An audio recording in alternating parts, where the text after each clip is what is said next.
सुप्रभात बच्चों, आज हम कक्षा 7 पार्ट 2 हींग वाला पढ़ेंगे। बच्चों, आप सभी ने फेरी लगाते हुए फेरी वालों को तो देखा ही होगा, जो घर घर सामान बेचते हैं और हम सब उनसे सामान लेते हैं। क्यों लेते हैं?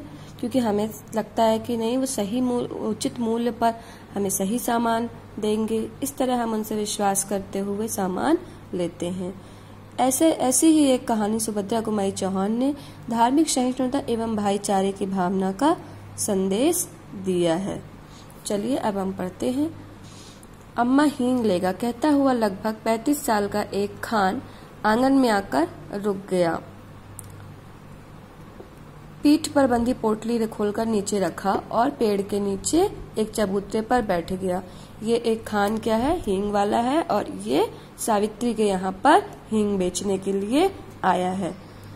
भीतर से 9-10 साल का बालक बाहर निकल के, सावित्री का बेटा है, वो बाहर निकल, अभी कुछ नहीं चाहिए। उसने जोर से हींग वाले से क्या कहा? अभी कुछ नहीं चाहिए। भला खान क्यों मानने लगा? मतलब खान ने कुछ नहीं बोला और वह वहां बैठ गया और साफे से वह अपना हवा करने लगा। अम्मा हींग ले लो, हम अपने देश को जाता हूँ, मतलब मैं अपने देश को जा रहा हूँ, बहुत दिनों में लौटूंगा। सावित्री रसोई घर से हाथ धोकर बाहर आई और बोली, हींग तो बहुत सी रखी है, अभी 15 दिन ही पहले तो तुमने हींग मुझे दी थी। हींग वाले ने बोला, अम्मा मैं आपके हाथ की बोहनी मतलब पहली बिक्री मांगता हूँ, 1 तोला लो मगर लो। इतना कहकर फौरन एक डिब्बा निकाल सावित्री की तरफ सरकाते हुए कहा, तुम कुछ ना देखो माँ, हींग ले लो, 1 नंबर की है, मतलब ये हींग बहुत अच्छी है, अच्छी क्वालिटी की है, हम तुम्हें धोखा नहीं देगा। सावित्री बोली, इतनी हींग लेकर मैं क्या करूंगी, ये तो बहुत सारी है।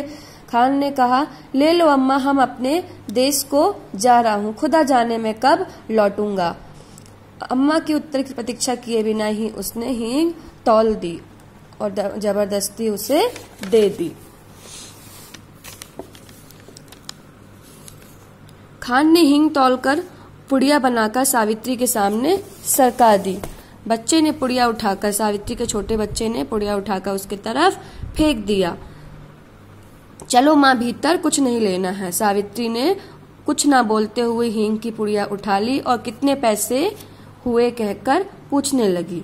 खान ने उत्तर दिया, 7 पैसे तोले के भाव से 5 तोले का दाम कितना हुआ?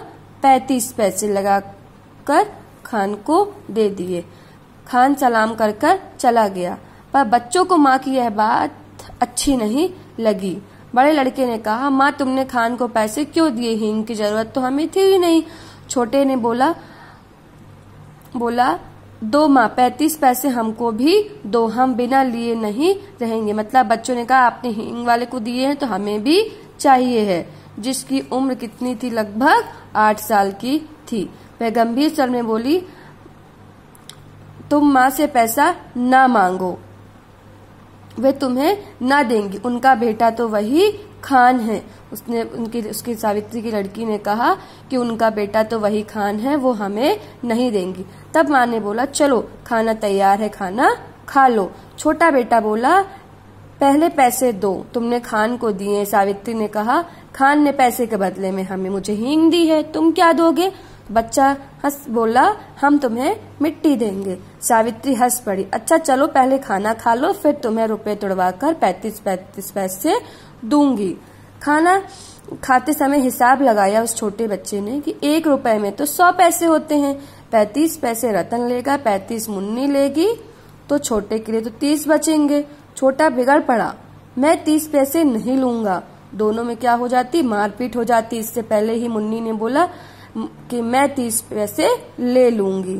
सावित्री, कई महीने बीत गए, सावित्री की हींग भी क्या हो गई थी? खत्म हो गई थी। इसी बीच होली के अवसर पर हिंदू मुसलमानों में भयंकर दंगा हुआ और मरने वालों में खान भी थे। सावित्री सोचती, कहीं ये हींग वाला तो नहीं मारा गया, क्यों? क्योंकि बहुत दिन से ये आया भी नहीं था हींग देने। एक दिन सवेरे सवेरे हींग वाला फिर आ गया। हीरा हींग ले लो अम्मा, खान ने कहा।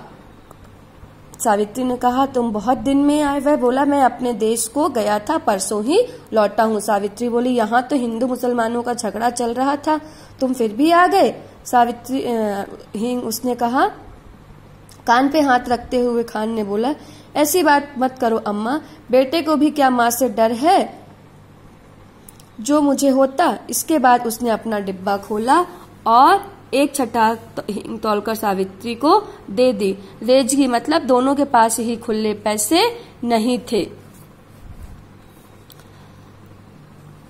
खान ने बोला, मैं फिर आकर ले लूंगा, और ऐसा कहकर वह चला गया। दशहरा हिंदुओं का बड़ा त्योहार होता है, आप लोग को पता है। दशहरा का त्योहार बड़ी धूमधाम से मनाते हैं। पिछली होली में दंगा हो गया था, हिंदू होली ना जला सके थे। दशहरा का दिन भी उत्साह के साथ मनाने की तैयारी थी। शाम 4 बजे काली का जुलूस निकलने वाला था। बच्चों ने काली का जुलूस देखने जाने की जिद की, परंतु सावित्री के पति क्या थे, शहर के बाहर गए थे, तो सावित्री का मन नहीं था कि बच्चे काली का जुलूस देखने जाएं। उसने बच्चों को बहुत से प्रलोभन दिए, परंतु सिनेमा जाने का, पैसों का, खिलौनों का, परंतु बच्चे न माने। उन्होंने रामू नौकर जो था उनका, वह भी जुलूस देखने के लिए उत्सुक था। उसने कहा, भेज दो माजी, मैं इन्हें दिखाकर ले आता हूँ। सावित्री ने कहा, ठीक है। सावित्री का मन तो नहीं था, फिर भी उसने भेज दिया। बच्चों को भेजने के साथ सावित्री उनके लौटने की प्रतीक्षा करती हुई, मगर शाम हो गई, अभी तक बच्चे नहीं लौटे। सावित्री को अंदर बाहर से चैन नहीं था। वह बार बार यही सोच रही थी कि अब तक तो काली का जुलूस निकल गया होगा।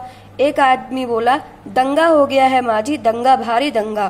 कहता हुआ वह आगे बढ़ गया। सावित्री के हाथ पांव ठंडे पड़ गए, मतलब वो डरने लगी। इसी समय कुछ लोग तेजी से वहां आए। सावित्री ने उनसे कहा, भाई मेरे बच्चों की खबर ला दो मुझे, मैं तुम्हें कुछ इनाम दूंगी। तभी एक देहाती ने बोला, हम तुम्हारे बच्चों को पहचानते नहीं हैं, कैसे तुम्हें उनकी खबर ला दें। सावित्री सोचने लगी, सच तो है, इतनी भीड़ भाड़ में मेरे बच्चों को कौन और कैसे खोजेगा। अब वह क्या करे, रह रहकर उसे अपने आप पर गुस्सा आ रहा था। आखिर मैंने बच्चों को भेजा ही क्यों। वो सोचने लगी, गलती तो मेरी ही है, मैंने अपने बच्चों को क्यों भेजा। जिद करते तो करते। सावित्री पागल सी हो गई और बच्चों की मंगल कामना के लिए वह देवी देवताओं को मनाने लगी। शोरगुल मतलब हल्ला गुल्ला भी शांत हो गया था। चारों ओर शांति थी, पर बच्चे अभी तक घर लौटकर नहीं आए। सावित्री उदास होकर फूट फूट कर रोने लगी। उसी समय वही चिरपरिचित स्वर सुनाई दिया, अम्मा। चिरपरिचित स्वर मतलब खान वाला, जैसे आप देख रहे हैं। उसी समय उसे खान वाले का आवाज सुनाई दी। सावित्री दौड़कर बाहर आई और उसने देखा उसके तीनों बच्चे खान के साथ सकुशल लौट आए हैं। खान ने सावित्री को देखते ही कहा, वक्त मतलब समय अच्छा नहीं है अम्मा, बच्चों को ऐसी भीड़ भाड़ में बाहर ना भेजा करो। बच्चे दौड़कर माँ से लिपट गए। खान ने बच्चों को वापस लाया और बच्चे अपनी माँ से मिलकर खुश हो गए। धन्यवाद।